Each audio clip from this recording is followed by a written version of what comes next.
Stuart, Lecture 1, Monarchs. There were 7 monarchs during the Stuart period. They are James I, Charles I, Charles II, James II, William III and Mary II, and Anne I respectively.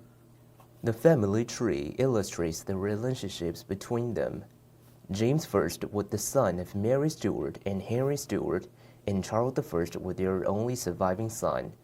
Charles I married Henrietta Maria of France. Charles II and James II were their sons.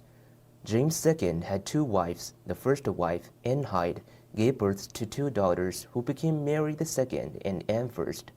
The second, Mary of Modena, gave birth to a son, James Francis Stuart.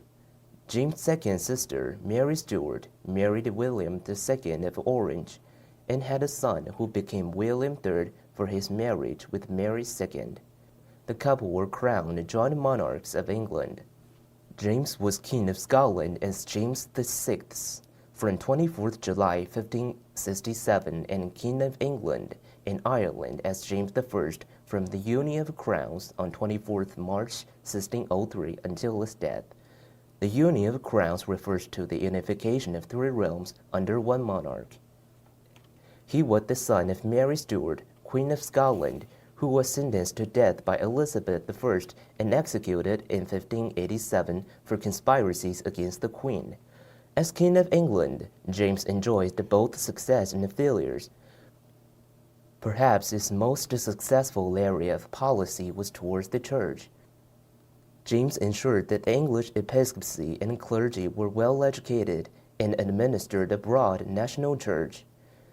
He sponsored the translation of the Bible into English that would later be named after him, the Authorized King James Version, the standard test for more than 250 years. Less successful was his management of English political society, particularly that of Parliament. As a strong advocate of royal absolutism and divine right of kings and having been used to a subservient Scottish Parliament, James had great difficulty in grasping the rights and the sophistication of the English Parliament. Thus he had constant conflicts with it. These conflicts with an increasingly self-assertive Parliament set the stage for the rebellion against the successor, Charles I.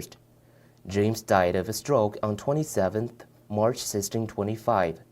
Beside the political problems that he bequeathed to his son Charles, James left a body of writings which, though of mediocre quality as literature, entitled him to a unique place among English kings. As James I's second son, Charles became the heir apparent when his elder brother, Henry Frederick, Prince of Wales, died of typhus in 1612. Charles I was the inheritor of James I's confused religious and political policies.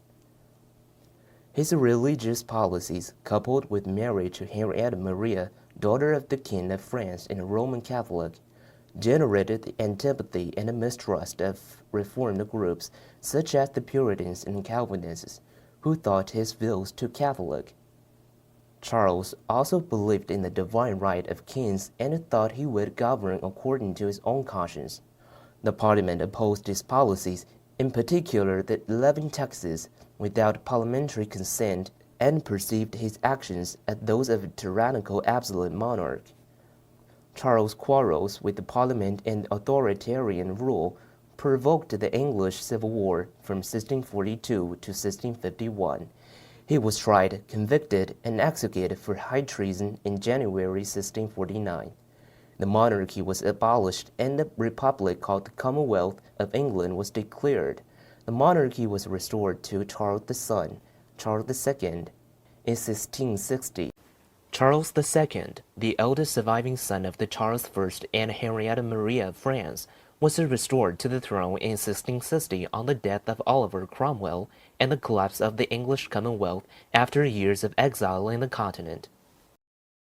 The years of the reign are known in English history as the Restoration period. Domestically, Charles pursued a policy of political tolerance and power sharing.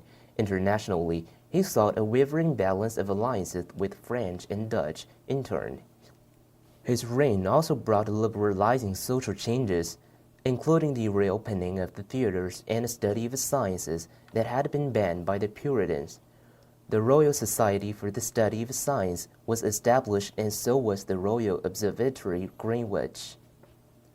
Charles' marriage with Catherine of Braganza, the daughter of the King of Portugal, produced no children, though he left at least 14 illegitimate offspring with various mistresses. The king's brother, James, the Duke of York, became the heir apparent.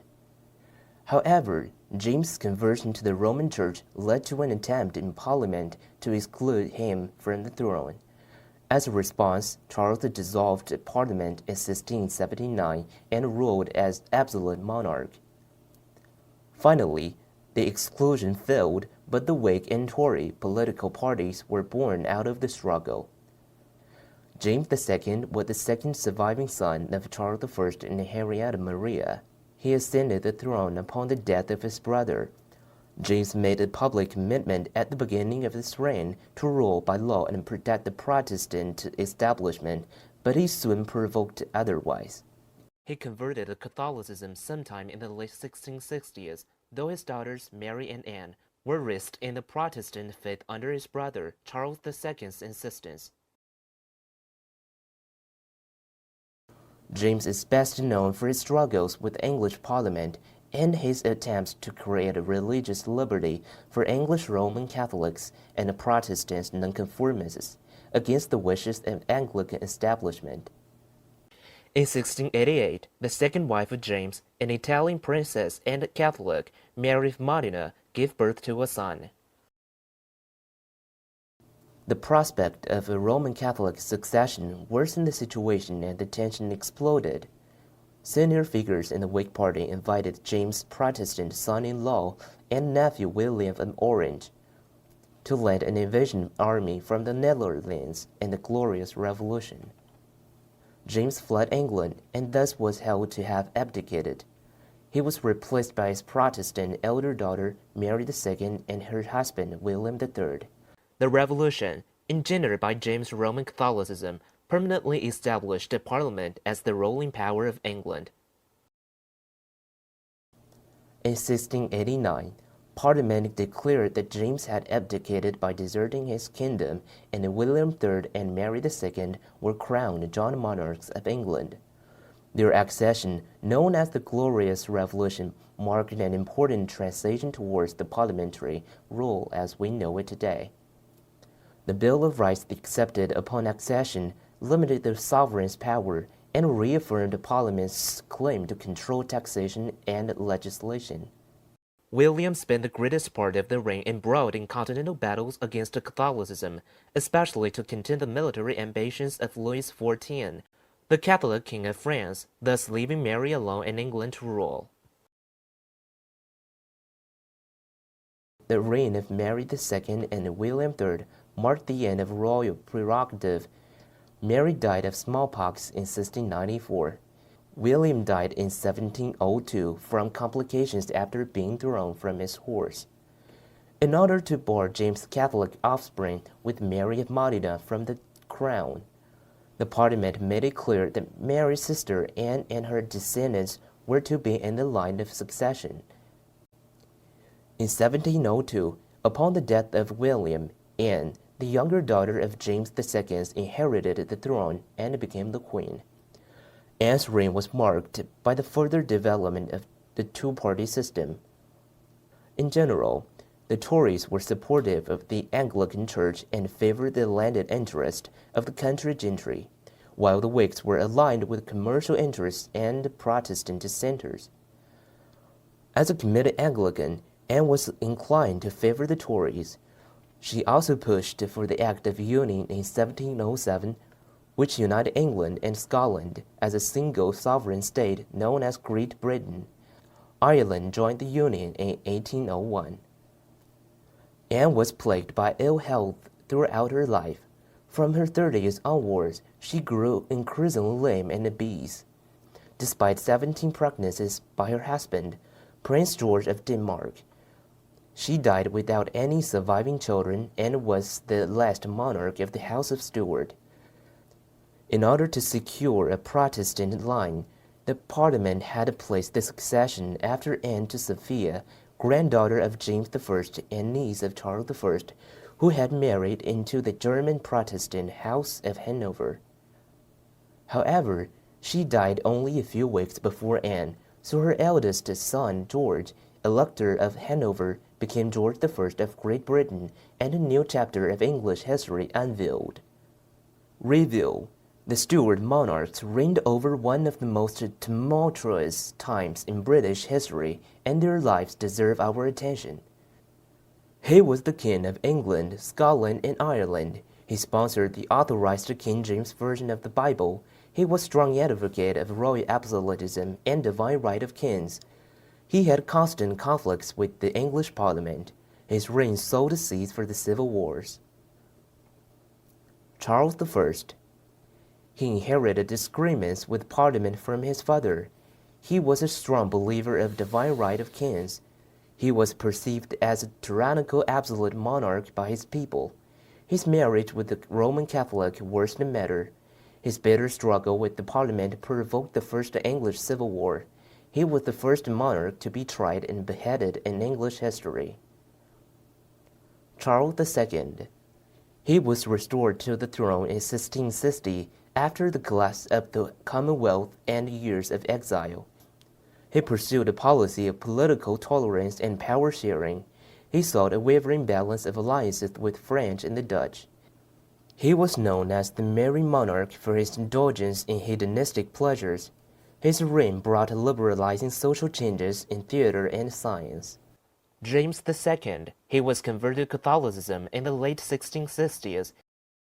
He was the last Roman Catholic monarch of England.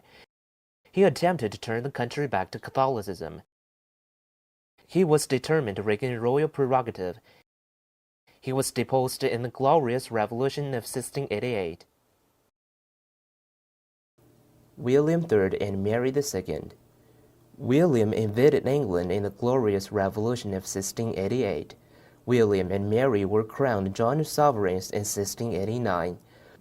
William was more concerned with the religious conflicts on the continent. Mary administered the government in her own name. Their reign marked the end of the royal prerogative and start of the parliamentary rule. Anne I. She was the last monarch of the Stuart House, the first Queen of Great Britain under the Act of Union in 1707. Her reign was marked by the further development of a two-party system. She was plagued by ill health throughout her life. She died without surviving issue despite 17 pregnancies. That's all for today's lecture. Thanks for listening.